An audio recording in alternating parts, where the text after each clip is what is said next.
jemaat kekasih Tuhan, pada malam hari ini dalam ibadah keluarga kita akan membaca dan merenungkan firman Tuhan. Namun sebelumnya mari kita berdoa, mohon bimbingan Roh Kudus. Kita berdoa. Bapa di sorga, Bapa yang kekal, malam hari ini kami datang mengucap syukur kepada Tuhan. Sekalipun di masa pandemi ini kami tetap memperoleh kesempatan untuk membaca, merenungkan, dan mencerna akan kebenaran firman Tuhan. Kemudian kami dituntun Roh Tuhan untuk melakukannya dalam hidup beriman kami sehari-hari. Bapa, bersabdalah, kami siap mendengarkannya. Amin. Bacaan Alkitab pada malam hari ini dibacakan dari Injil Matius pasal 6 ayatnya yang ke-11. Satu ayat saja dan saya akan membacakannya. Berikanlah kami pada hari ini makanan kami yang secukupnya. Demikian firman Tuhan. Terpujilah Kristus, haleluya, amin. Bapak Ibu jemaat kekasih Tuhan, ayat 11 ini merupakan bahagian yang ada di tengah-tengah doa Bapa kami yang diajarkan Tuhan Yesus kepada murid-muridnya. Doa Bapa kami ini diajarkan Yesus kepada murid-muridnya saat dia berkhotbah di atas bukit. Jadi mulai dari Matius pasal 5 ayat 1, ia naik ke bukit dan mengajar kepada orang banyak, termasuk murid-muridnya. Mulai dari ucapan berbahagia, tentang garam dan terang, tentang berpuasa, dan yang terakhir pada hal berdoa. Kemudian pada pasal 8 ayat 1, Yesus turun dari bukit. Doa Bapa kami yang diajarkan oleh Yesus kepada murid-muridnya dipicu oleh kebiasaan Yesus yang selalu berdoa kepada Bapa di sorga pada pagi-pagi hari. Dalam Injil Matius banyak kali tertulis bahwa pagi-pagi benar Yesus sudah berdoa. Pada pagi hari sebelum fajar menyingsing, Yesus berdoa. Sebelum matahari terbit, Yesus berdoa. Hari masih gelap, Yesus berdoa. Dan kebiasaan atau kebutuhan Yesus berdoa kepada Bapa di sorga itu dilihat murid-muridnya. Dan dari kebiasaan yang Yesus lakukan dilihat oleh murid, lalu murid-murid berkeinginan untuk bisa berdoa.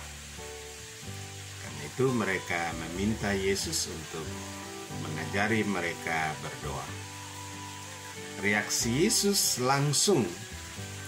Yesus mengajar mereka berdoa. Tapi tidak langsung masuk dalam pokok doa. Tapi Yesus memulai dengan sifat-sifat doa yang negatif. Perhatikan pada ayat-ayat pertama pasal 6 ini, bahwa yang pertama ialah janganlah berdoa seperti orang munafik. Orang munafik yang Yesus maksudkan ialah orang-orang ahli Taurat, Farisi, Saduki yang berdoa secara munafik. Mereka mau berdoa di tempat-tempat umum, tempat-tempat terbuka, di perempatan jalan, dan kalau ada orang banyak, mereka berdoa agar dilihat oleh mereka. Juga mereka berdoa panjang-panjang, tetapi mereka tidak melakukan apa yang dikehendaki oleh Tuhan. Itu masuk kategori sifat munafik dalam hal berdoa. Yesus juga katakan sifat yang kedua, jangan berdoa secara bertele-tele. Apa yang dibutuhkan, itulah yang menjadi pokok doa. Jangan berdoa pokoknya itu satu, tetapi melingkar kemana-mana, sehingga doa berputar-putar, doa bertele-tele, doa yang tidak jelas. Yesus tidak menghendakinya.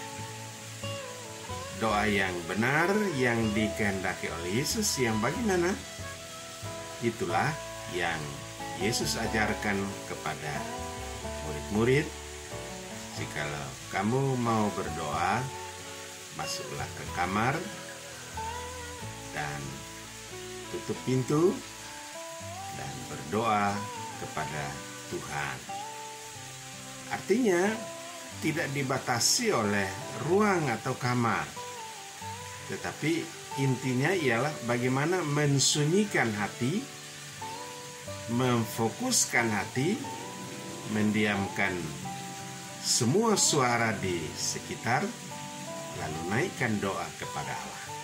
Bunyinya begini, Bapa kami yang di sorga, dikuduskanlah namamu, datanglah kerajaanmu, jadilah kehendak-Mu di bumi seperti di sorga, dan berilah kepada kami makanan hari ini yang secukupnya, dan seterusnya. Bapak Ibu kekasih-kekasih Tuhan, doa yang diajarkan Tuhan Yesus ini mempunyai struktur. Paling tidak ada 4 bagian yang ada dalam doa Bapa kami, yang kemudian disebut sebagai doa yang diajarkan Tuhan Yesus dan doa yang benar. Struktur yang pertama ialah mengkuduskan Allah. Perhatikan, ia mulai dengan tujuan kepada siapa dia berdoa. Bapa kami yang di sorga. Ini tujuan.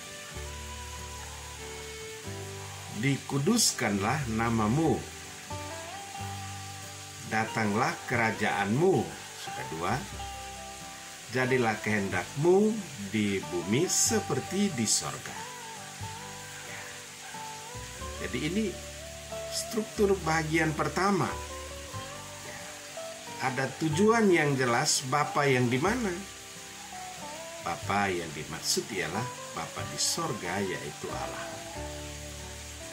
Dikuduskanlah namamu, datanglah kerajaanmu, dan jadilah kehendak-Mu.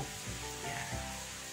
Ini satu bagian yang sungguh-sungguh menempatkan Allah sebagai Tuhan yang maha mulia, yang kudus, yang berada di sorga. Yang kedua, baru Yesus menempatkan kebutuhan jasmani. Berilah kami pada hari ini makanan kami yang secukupnya. Kemudian, ampunilah akan kesalahan kami. Jangan bawa kami ke dalam pencobaan, dan lepaskanlah kami dari yang jahat. Jadi, ada 4 kami sesudah pemuliaan Tuhan. ada 3 mu di depan, kemudian ada 4 mi di belakang. Yaitu berilah makanan kami, berilah kami pengampunan, lepaskan kami, dan ampuni kami. Ya. Kalau kita lihat secara teliti, 4 kami yang dibutuhkan oleh orang yang berdoa, ternyata yang jasmani hanya 1, yaitu berilah kepada kami makanan hari ini yang secukupnya, itu jasmani. Tapi ampunilah kami, jangan bawa kami ke dalam pencobaan, dan lepaskan kami dari yang jahat. Ini adalah hal rohani. Jadi permintaan berilah makanan kami yang secukupnya hari ini, kebutuhan jasmani, itu diapit oleh rohani di depan karena ada 3 mu. Kemudian di belakang ada kami yang juga sifatnya rohani. Jadi sesungguhnya inilah struktur doa yang diajarkan Tuhan Yesus. Bahwa doa yang dinaikkan kepada Allah, memuliakan, menguduskan Allah. Kemudian hanya 1 permintaan soal jasmani, kebutuhan kita. Tetapi ampuni kami, jangan bawa kami, lepaskan kami. 3 ini adalah juga kebutuhan rohani. Jadi 2 rohani yang besar dan yang kita butuhkan mengapit kebutuhan jasmani kita. Sehingga melalui struktur doa ini ditutup oleh penulis, dikasih kurung kurawal, karena Engkau yang punya kerajaan dan kuasa dan kemuliaan. Itu doksologi penulis Injil Matius. Tetapi Yesus mengajarkan murid-murid hanya sampai kepada lepaskanlah kami daripada yang jahat. Sampai di situ. Sehingga doa ini yang berstruktur seperti itu, rohani memuliakan Allah, rohani kebutuhan kita, dia mengapit kebutuhan jasmani kita yang hanya 1, berilah kami makanan hari ini. Ini ada maksudnya. Maksud daripada doa yang benar yang diajarkan oleh Yesus ialah bahwa ini yang pertama, bahwa doa yang benar yang diajarkan Yesus ini pertama mengandung unsur pengakuan bahwa Allah yang dijadikan sebagai tujuan daripada doa ialah keberadaan Allah yang Maha Kudus, yang Maha Mulia, yang merupakan sumber kehidupan dan menjadi sumber segala makanan yang oleh manusia membutuhkannya. Jadi ini pengakuan keberadaan bahwa Allah itu adalah Allah yang menciptakan langit dan bumi, Allah yang mempunyai segala sesuatu kelimpahan kebutuhan. Dan dari kelimpahan itu Allah mengambil apa yang kita butuhkan, lalu dia memberikan kepada kita apa yang kita butuhkan, dan kita terima apa yang kita butuhkan. Jadi garisnya jelas bahwa ada pengakuan bahwa Allah itu adalah sumber kehidupan, sumber kelimpahan, termasuk sumber makanan dan minuman. Kalau tidak ada pengakuan ini, doa kita tidak akan sampai. Sebab doa yang benar ialah harus ada unsur pengakuan bahwa tempat kita meminta ialah Allah yang adalah sumber segala sumber, sumber di atas segala sumber kelimpahan. Dia yang mempunyai segala apa yang kita butuhkan. Dia ambil apa yang kita butuhkan, dia serahkan apa yang kita butuhkan, dan kita terima apa yang kita butuhkan. Kalau itu makanan, Allah yang mengambil dari kelimpahan makanan, apa yang merupakan makanan di dalam tangannya, dan dia serahkan makanan itu kepada kita, lalu kita terima makanan itu, lalu kita gunakan dan kita makan secukupnya hari ini. Jadi ini pertama soal pengakuan. Yang kedua ialah soal kepastian. Kita berdoa kepada Allah, kita pastikan bahwa kita ini tergantung. Kita sangat tergantung kepada apa yang Tuhan beri kepada kita. Apa yang Tuhan beri kepada kita, belum tentu apa yang kita minta, kita dapat apa yang kita minta secara utuh. Misalnya kita minta makanan, nasi 1 piring. Nasi 1 piring itu tidak turun langsung dari Tuhan. Tuhan mengabulkan makanan yang kita minta. Tetapi Tuhan menyuruh kita untuk bekerja. Melalui pekerjaan 30 hari, lalu kita diberi gaji oleh tempat di mana kita kerja. Lalu gaji berupa uang itu kita beli beras, kita beli sayur, kita masak, lalu kita mendapat makanan. Ya, secukupnya untuk hari ini, sewajarnya, ya, secukupnya, ya, agar supaya kita boleh merasakan bagaimana kepastian kita sebagai orang yang begitu tergantung pada kuasa Allah. Ya, tetapi acap kali setelah kita mendapat makanan, kita lupa akan ketergantungan kita kepada Allah. Kita anggap makanan yang kita makan adalah usaha kita, adalah upaya kita atau keringat kita, sehingga kita melepaskan diri bahwa kita tidak tergantung lagi kepada Tuhan. Untuk apa kita berdoa? Sudah kita punya makanan yang cukup bahkan berlebihan. Tetapi kepastian bahwa kita sangat tergantung harus total. Harus kita menyadari bahwa hidup kita ini begitu sangat tergantung dan rentan sekali. Pada saat kita putus hubungan kehidupan dengan Tuhan melalui makanan, di sanalah kita berhenti dalam kehidupan ini. Bapak Ibu kekasih Tuhan, seorang pelari tercepat Olimpiade pertama di Athena, namanya Eric Liddell. Dia menulis dalam bukunya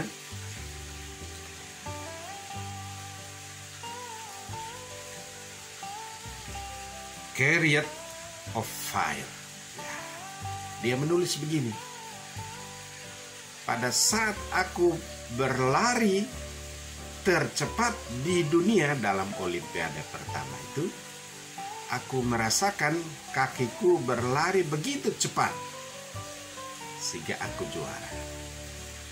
Tetapi di garis finish, aku merasakan bahwa ternyata nafasku lebih cepat dan masih berlari. Kakiku berhenti berlari cepat, tetapi saat finish ternyata nafasku masih terus berlari dengan kencang. Bapak Ibu perhatikan pelari-pelari cepat, dia sudah finish, tetapi nafasnya masih terengah-engah, berdenyut lebih cepat dari kecepatan kaki. Eric Liddell ini mau bersaksi bahwa kakinya begitu cepat, tetapi Allah yang adalah nafas lebih cepat berlari, bahkan masih berlari pada saat aku berhenti berlari. Jadi Allah lebih bekerja lebih berat dibanding orang yang berlari. Jadi kalau kita bekerja keras untuk mendapat uang, gaji, untuk membeli makan dan minuman, sesungguhnya harus kita punya kepastian pengakuan bahwa apa yang kita kerjakan, Allah jauh lebih keras bekerja untuk mendatangkan hasil, dan hasil itu kita ubah menjadi makanan dan minuman yang secukupnya pada hari ini. Ini kepastian pengakuan. Jadi mengakui bahwa Allah itu adalah sumber kelimpahan makanan yang Dia ambil, Dia beri kepada kita dan kita terima. merupakan hasil kerja Allah lebih banyak dibanding kita. Karena itu orang yang punya kepastian, punya kesadaran bahwa dia berkeringat tetapi Allah lebih jauh berkeringat, maka dia akan bersyukur secara murni kepada Allah. Ini sudah dua, satu pengakuan bahwa Allah sumber kelimpahan makanan, dia makan dan minum dalam kesadaran kepastian bahwa dia sangat rentan, bahwa Allah lebih keras bekerja dibanding kita. Yang ketiga, doa yang memiliki pengakuan dan kepastian akan keberadaan Tuhan dan keberadaan kita menjadi satu bahan untuk membangun hubungan dengan Allah. Ya. Jadi doa dalam pengakuan dan kepastian kesadaran bahwa kita ini rentan menjadi salah satu bahan untuk membangun hubungan dengan Allah. Hubungan yang bagaimana? Pada mulanya orang belajar berdoa, hubungan itu jauh. Tetapi dengan sungguh-sungguh dia berdoa kepada Allah, hubungan yang jauh itu lama-kelamaan dia menyempit dan semakin dekat dengan Tuhan. Sudah puaskah kalau kita berada dekat dengan Tuhan? Doa Bapa kami mengajarkan kepada kita bahwa tidak boleh kita puas berada dekat-dekat dengan Allah sumber kelimpahan itu. Tetapi puaslah kita kalau kita berada di dalam Bapa dan Bapa di dalam kita. Beda di dalam Bapa dan Bapa di dalam kita, beda dengan hidup dekat-dekat dengan Tuhan. Hidup dekat-dekat belum berarti di dalam. Karena itu doa Bapa kami dimulai dengan kata Bapa. Bapa yang ada di sorga. Artinya doa itu harus mengarah kepada satu titik tujuan. Bahwa melalui doa saya ingin bersyukur dan berbangga. Kalau saya hidup di dalam Bapa dan Bapa hidup di dalam aku. Dalam pengajaran lain Yesus bilang, akulah pohon anggur yang benar, kamu adalah ranting-rantingnya.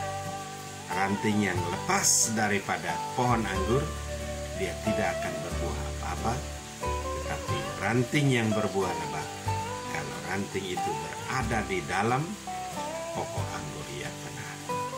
Jadi Bapak Ibu kekasih-kekasih Tuhan, doa Bapa kami sepintas sederhana, tetapi dia mengandung nilai pengajaran yang begitu tinggi dan luhur, sehingga dalam Ibrani Yakobus atau penulis surat Ibrani bilang, doa orang benar akan besar kuasanya.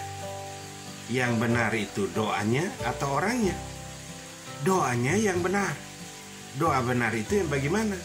Doa yang mempunyai struktur seperti Yesus ajarkan, yang mempunyai pengakuan dan kepastian dan membangun hubungan dengan Allah, itu doa orang benar. Doa benar. Orang benar itu tidak ada di dalam dunia ini. Tidak ada seorang pun yang benar di hadapan Tuhan. Kecuali kita datang dan mengaku segala sesuatu akan dosa kita dan dibenarkan oleh Tuhan. Itu ada. Tetapi doa orang benar ialah doanya yang benar dan orangnya dibenarkan oleh Tuhan. Doanya diterima karena kita dibenarkan, maka besar kuasanya. Kiranya firman Tuhan pada malam hari ini boleh menguatkan kita dan terus berdoa. Dan perhatikanlah struktur dan apa yang diminta oleh Kristus di dalam doa yang benar. Tuhan memberkati kita sekalian. Amin.